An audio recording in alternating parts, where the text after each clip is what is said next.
Ya, selamat pagi semuanya. Mungkin masih ada kelas 10 yang masih join. Nggak apa-apa ya kalau mau ikut pelajarannya. Nah, untuk kelas 12 itu baru 25 ya yang join ya. Kita mulai saja. Nanti biar temannya yang mau join bisa sambil jalan ya. Sebelum mulai, mari kita haturkan panganjali umat. Om Swastiastu. Ya, ketemu lagi dengan saya dalam pelajaran produk kreatif dan kewirausahaan ya. Seperti biasa, sebelum kita memulai materi, kita mengingat pembelajaran minggu lalu ya. Dan saya yakin kalian juga sudah mempersiapkan jawaban kalian yang masih ingat dan bisa menjawab. Dan di depannya sudah ada catatan-catatan. Nanti silakan angkat tangan ya. Oke. Kita akan mengingat materi bab 3 yaitu mengenai promosi ya. Nah, yang pertama kemarin sudah sempat saya sampaikan itu ada 2 bentuk media promosi. Ada yang bisa menyebutkan?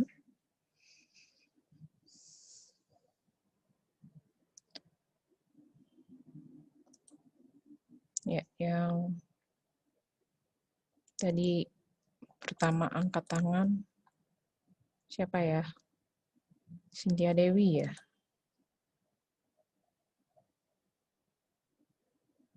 Silakan Cynthia Dewi.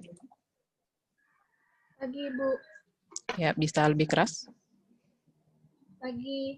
Udah kedengaran? Suaranya kurang jelas, kurang kedengaran.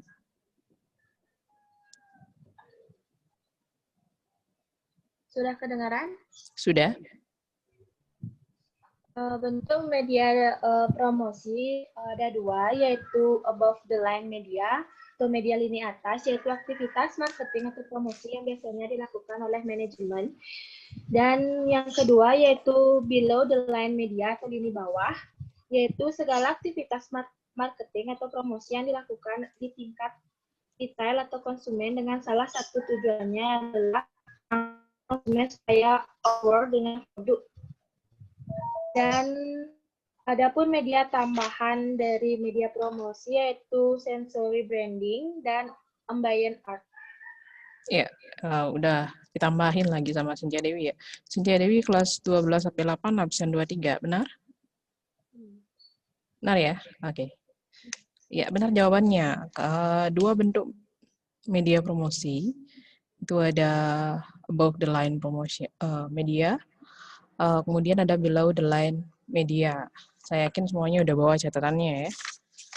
Nah, ya, pertanyaan berikutnya, apa perbedaan dari above line media dengan below the line media atau lini atas dengan lini bawah, apa bedanya? Sebutkan 2 saja perbedaannya. 2 perbedaan.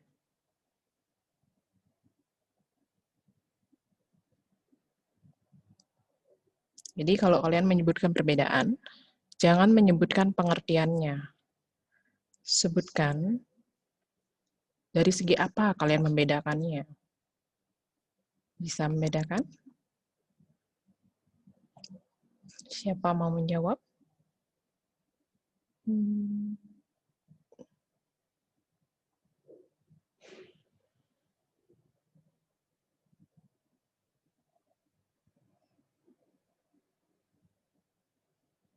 Kayak di sini ada Wayan Senang.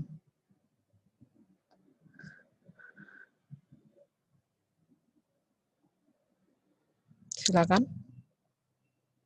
Wayan Senang.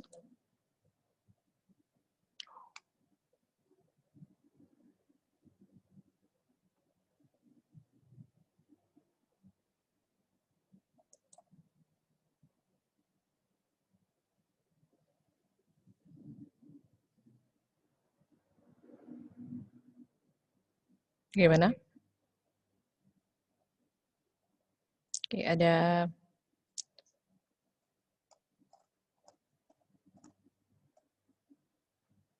Oke, saya ambil yang angkat tangan aja ya.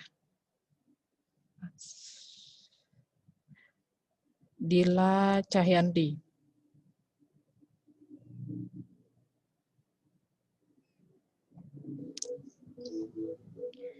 Selamat pagi, Bu.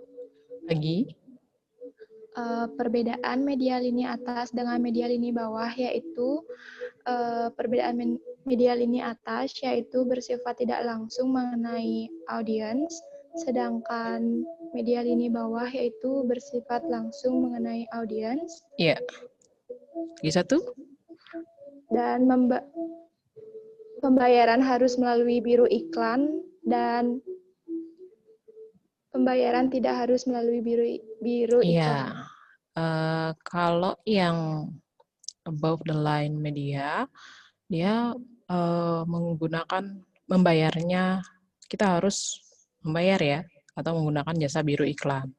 Kalau yang below the line media, itu tidak perlu dan tidak harus membayar pada biru iklan. Ya, kalau yang lini atas, dia sifatnya tidak langsung.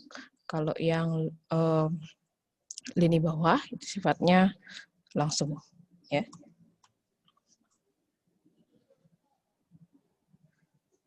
Oke, selanjutnya, pertanyaan berikutnya, label dapat dibagi menjadi 3. Nah, jelaskan, saya sebutkan dulu, ada brand label, grade label, dan descriptive label. Label yang mana yang bisa disebut sebagai label informatif, kenapa jelaskan, ya. Tadi Cynthia, siapa itu ya? Yang jawab tadi, belum menyebutkan nomor absennya ya, sama kelasnya. Bisa sebutkan dulu yang jawab tadi mengenai lini atas dan lini bawah. Siapa tadi ya? AP Berapa? Perkenalkan, nama saya Dimade Dila Cahyanti, nomor absen 8 dari kelas AP8. 12 AP8. Iya.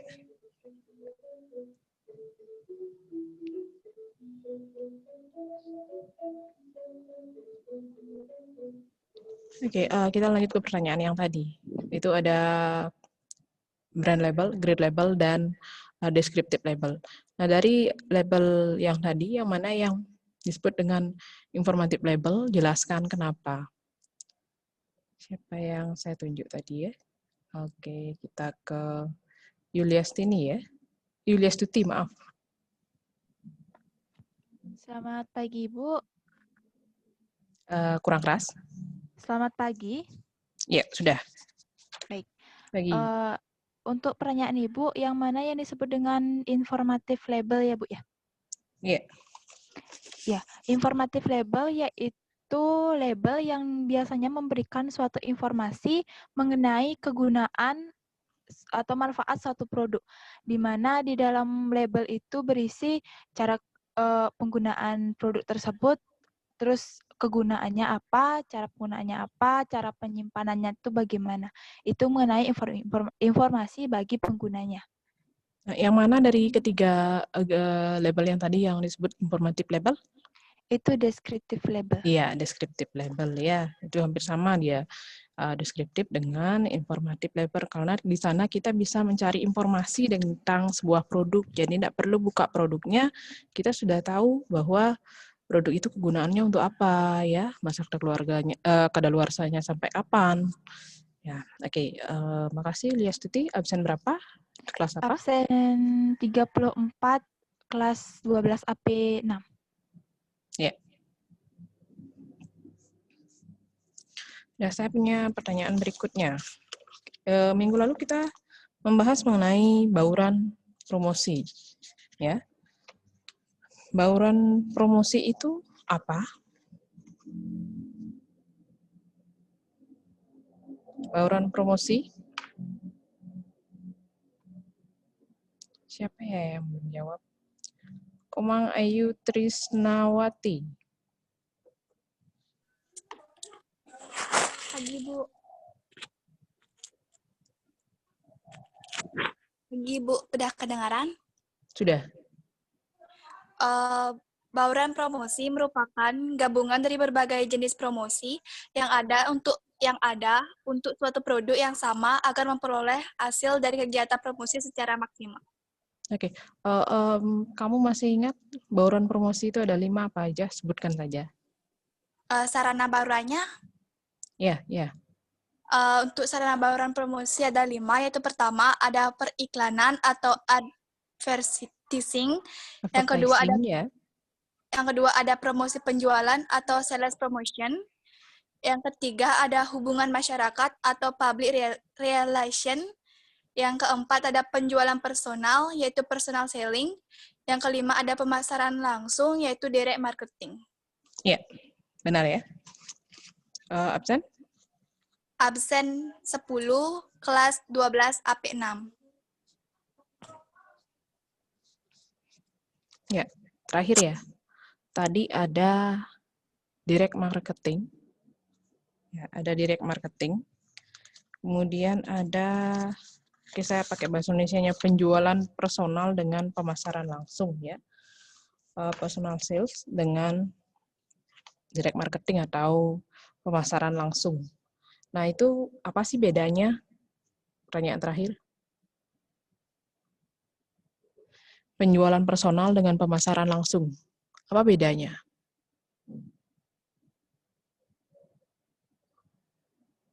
Oke, ini ada satu orang, angkat tangan. Din ya? Selamat pagi, Bu. Iya. Maaf ya kalau salah. Oh, enggak apa-apa. Enggak saya hukum. Itu juga kita jauh ya, enggak bisa dihukum. Personal selling, sistem penjualan tanpa tatap muka antara penjual dengan konsumen. Contohnya, penjual kosmetik yang datang ke rumah. Sedangkan direct marketingnya, sistem penjualan dari konsumen langsung, produsen ke konsumen langsung. Contohnya penjual gorengan dengan seorang pembeli.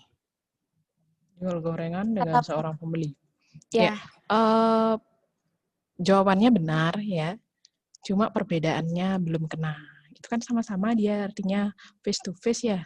Jual gorengan kalau kita beli gorengan kita kan face to face ya, kecuali secara online ya. Nah, saya perbaiki sedikit saja. Kalau yang penjualan personal, itu sudah benar tadi, kita langsung ketemu sama orangnya, sales mungkin, datang ke rumah. Nah, kemudian kalau direct marketing atau pemasaran langsung, itu kita melakukan pemasaran, kita sudah tahu siapa yang akan dituju, namun kita tidak langsung ketemu sama orangnya. Ya, kita boleh melakukan pemasaran misalnya melalui media telepon, itu dia harus ketemu. Ya, itu saya perbaiki sedikit. Nah, penjualan personal itu merupakan bagian daripada direct marketing atau pemasaran langsung.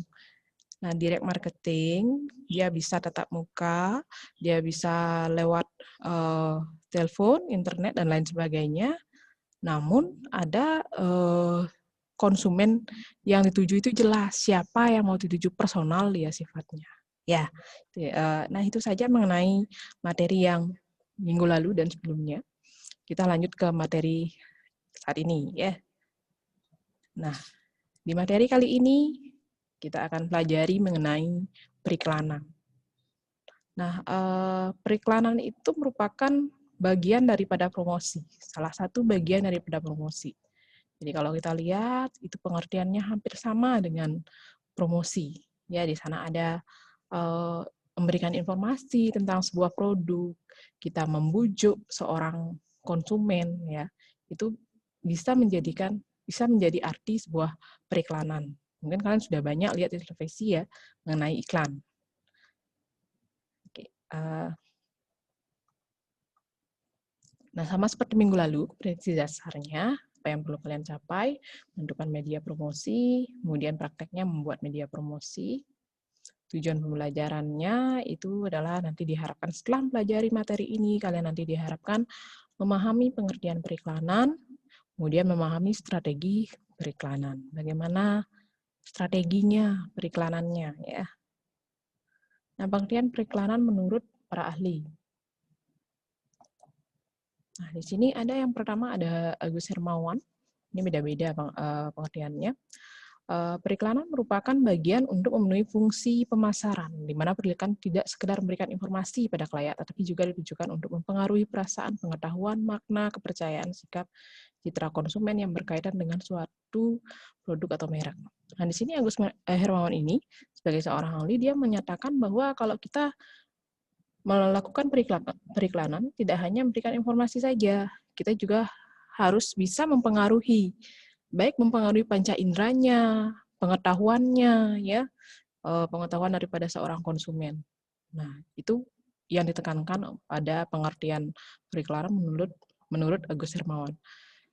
Kalau menurut Freddy Rangkuti, bisa kalian baca, periklanan adalah sebuah bentuk komunikasi pemasaran, di mana dalam periklanan harus lebih dari sekedar memberikan informasi kepada masyarakat, namun harus membujuk masyarakat agar berperilaku sedemikian rupa sesuai strategi pemasaran. Maksudnya berperilaku sedemikian rupa, itu nanti setelah dilakukan promosi, nanti ada timbal baliknya. Jadi seorang konsumen, dia akan melakukan pembelian produk misalnya. Sekedar ada minat saja dulu, ya. Nanti setelah ada minat, diharapkan ada daya. Kalau kita mempromosikan sebuah barang, kita harapannya kan konsumen itu berminat dulu ya. Setelah berminat, mereka pendapatan ada, kemudian maka akan ada daya beli. Nah, itu bedanya dari Agus Hermawan dan Freddy Rangkuti. Kemudian pengertian periklanan menurut ahli berikutnya yaitu Muhammad Jais. Periklanan adalah komunikasi massa ya, dan harus dibayar untuk menciptakan kesadaran, menanamkan informasi, mengembangkan sikap. Ya, bersama dengan yang tadi, cuma di sini bedanya itu disampaikan bahwa kalau kita melakukan periklanan harus berbayar ya, harus dibayar melalui jasa periklanan atau biro periklanan. Nah, itu. Nah, sebagian besar memang kalau periklanan itu berbayar ya. Baik itu melalui media televisi, kemudian ada brosur misalnya, itu kan ada dananya nanti. Nah, kemudian ada yang terakhir itu J. Paul Peter dan Jerry C. Olson. Nah, periklanan adalah segala sajian informasi non-personal berbayar perihal produk, merek, perusahaan, atau toko. Periklanan juga dapat diartikan suatu bentuk komunikasi ke khalayak orang yang bertujuan untuk penanaman informasi dengan mempengaruhi konsumen agar menciptakan kesan dan dapat memuaskan keinginan konsumen yang dapat menyampaikan komunikasi kepada konsumen. Oke, nah di sini yang ditekankan itu adalah penyampaian informasi secara non-personal. Itu jadinya bukan pribadi kalau periklanan. Periklanan itu biasanya itu dikeluarkan oleh sebuah perusahaan. Nah, kemudian nanti di sana disampaikan dapat memuaskan keinginan konsumen. Di sana mereka mendapatkan informasi terhadap sebuah produk yang kita pasarkan. Ya. Nah, di sini ada slide berikutnya itu ada fungsi iklan. Apa sih fungsi iklan?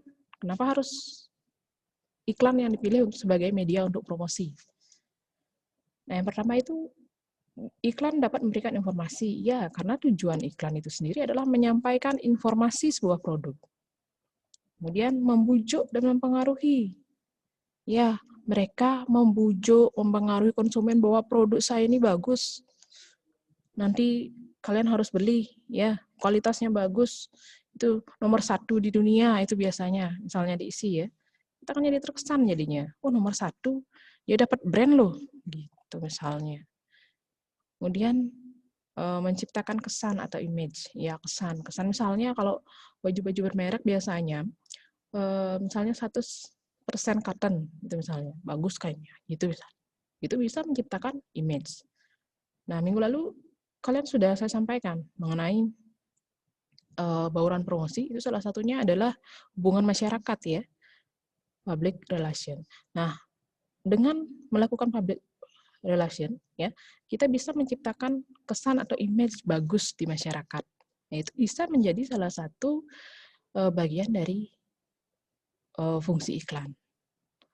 Nah, kemudian memuaskan keinginan konsumen, ya. Kalau mereka sudah tahu produk kita bagus, ya mereka merasa puas, suka dengan produk kita, maka mereka akan datang kembali untuk membeli produk kita. Nah, yang terakhir itu sebagai alat komunikasi. Nah, saat kita memberikan informasi kepada konsumen, ya, itu merupakan alat komunikasinya. Alat komunikasi antara produsen dengan calon konsumennya. Kita masih sebut calon konsumen karena dia belum membeli, ya. Itu sebagai alat komunikasi. Nah, itu fungsi daripada iklan. Nah, manfaat iklan beda fungsi sama manfaat, ya. Manfaat iklan. Iklan memperluas alternatif bagi konsumen. Kemudian iklan membantu produsen menimbulkan kepercayaan bagi konsumen. Memperluas alternatif bagi konsumen yang pertama. Mereka punya pilihan. Kalau ada iklan, ya, pilihan produknya mana yang lebih bagus. Mereka bisa membandingkan.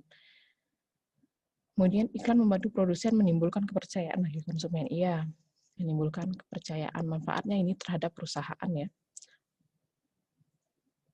Nah, kemudian yang terakhir, iklan membuat orang kenal, ingat, percaya terhadap produk atau jasa. Iya, mereka lihat iklannya. Kayak, maaf saya sebut ya, iklan Shopee yang 11-11, anak saya saja bisa ingat ya terhadap produk tersebut. Nah, itu jadi sebuah iklan. Itu bisa ada dalam ingatan setiap orang. Itu jadi mereka ingat sama produknya. Saya kalau mau beli apa-apa ke salah satu penjualan online deh, yang mana itu misalnya.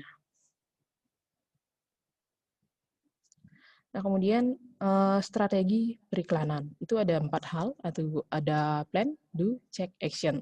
Plan itu kita rencanakan. Nah, di sana letter slip merupakan analisis SWOT terhadap produk dan rancangan iklan yang akan dibuat. Ya. Nah, apapun yang kita lakukan, kalau kalian mau sekolah di sini saja, ya mau sekolah kemarin, pada saat pendaftaran, saya yakin kalian menggunakan analisis SWOT, walaupun kalian nggak sadar, ya. Analisis SWOT, apa sih yang mendukung kalian sekolah di sini? Ya, itu strength, weakness, kelemahan kalian kan sudah tahu, kalian punya kelemahan apa enggak. Kemudian ada oportunitas, ada threat. Nah, oportunitas itu peluang, ya. Pasti kalian sudah berpikir, nanti tamat saya dari sekolah ini, kayaknya peluang untuk kerja di pariwisata itu luas, ya. Beda urusannya kalau masalah pandemi sekarang, ya. Nah, kemudian threat, ancamannya kira-kira apa?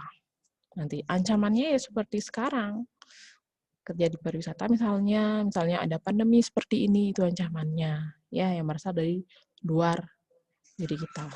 Nah, kemudian ada do, kita melakukan uji coba, kita lakukan. Setelah kita rencanakan, kita kerjakan, kemudian ada cek, kita evaluasi dia, kemudian action, setelah dievaluasi, diperbaiki kelemahan-kelemahannya.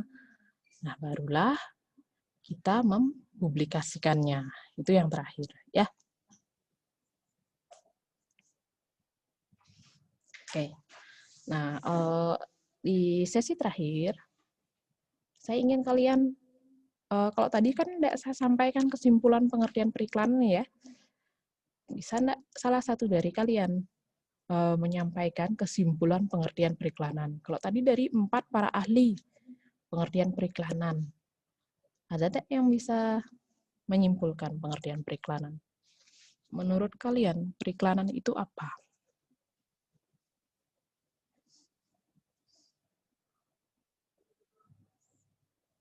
Silakan angkat tangannya.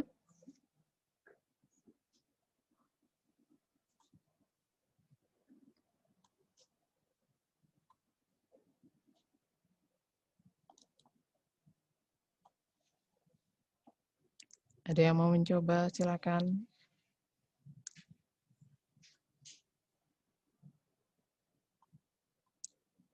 Pengertian periklanan secara umum.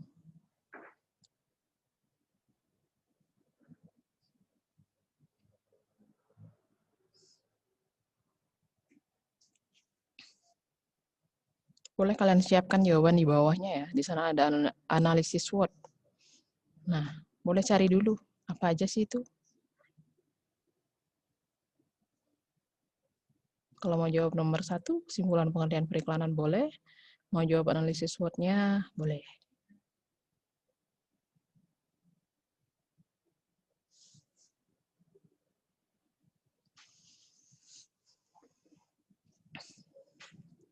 Ada yang mau mencoba? Oke, saya tunjuk saja ya. Ari Anggreni, boleh pilih salah satu, mau jawab yang mana?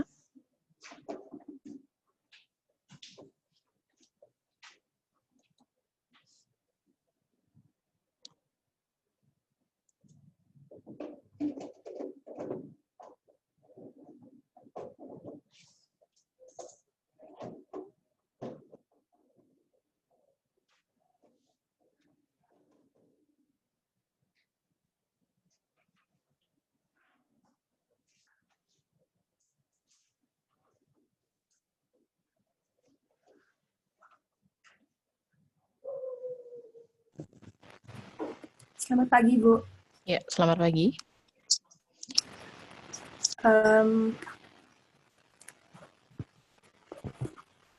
Saya mau jawab yang nomor 2, Bu. Ya, Analisis nomor 2. SWOT.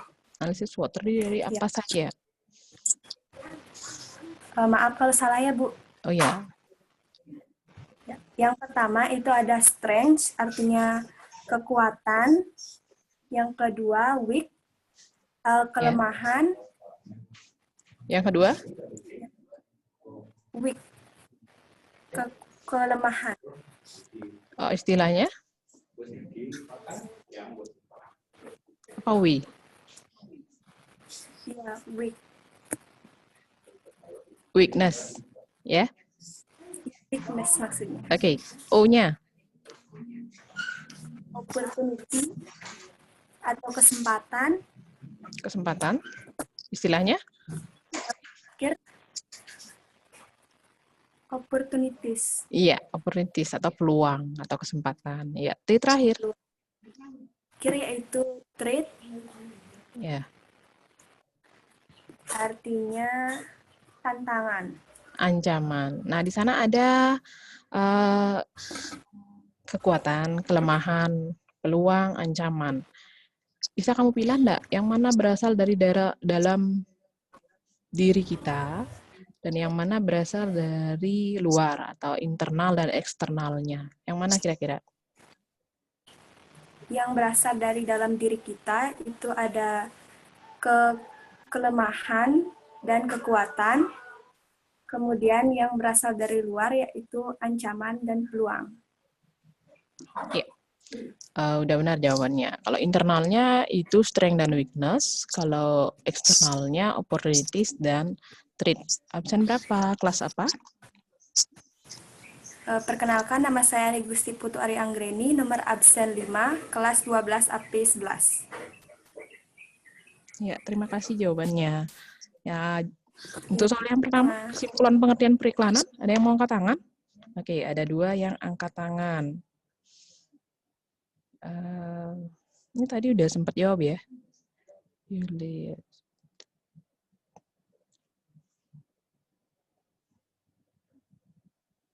Saya kasih Dwi Cahyani ya. Selamat pagi, Bu. Ya, pagi. Mas Ibrahim. Menurut saya, periklanan adalah penggunaan berbagai macam media bayaran oleh seorang penjual atau produsen untuk mengkomunikasikan informasi yang bersifat persuasif tentang suatu produk atau jasa. Cari di Google ya.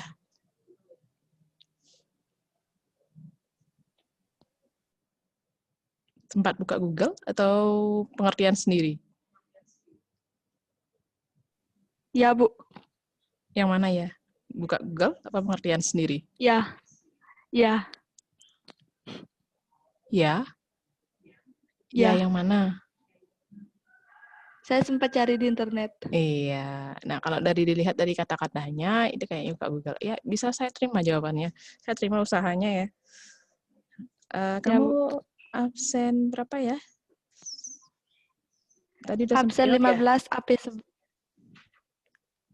belum. ya? Oh, belum. Belum. AP3. Absen? AP11 nomor 15.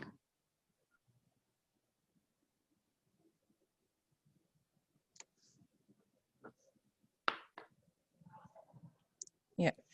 Nah, kalau kita lihat di awal, saya sampaikan sedikit tadi mengenai pengertian periklanan. Oke, ada yang mau jawab mungkin, tapi jawabannya Sinja Dewi ya. Tapi saya harap itu jawaban sendiri. Yang Ibu. Silakan. Menurut saya, kesimpulan dari periklanan yaitu suatu proses komunikasi yang sangat penting sebagai alat pemasaran yang fungsinya sebagai memberikan informasi dan menciptakan kesan atau image dan juga sebagai alat iklan memperluas alternatif sebagai konsumen dan periklanan juga membuat orang kenal, ingat, dan percaya terhadap produk atau jasa dari si orang yang memperiklankan barang tersebut. Ya, kamu gabungkan fungsinya semuanya ya. Ya, ya itu bisa. Nah, periklanan itu sebagai media komunikasi atau penyampaian informasi dari produsen kepada calon konsumen, di mana seorang produsen dia membujuk calon konsumen agar mau membeli produknya, ya, agar nanti ada timbal baliknya. Nah, itu pengertian iklan. Ya. Nah, saya rasa waktunya sudah habis untuk hari ini. Kalau ada pertanyaan, itu bisa disampaikan pada pertemuan berikutnya. Ya, nah semoga kita selalu dalam keadaan sehat. Nah, untuk hari ini akan saya akhiri dengan Pramosanti ya. Mari sama-sama. Om Santi Santi Santi Om.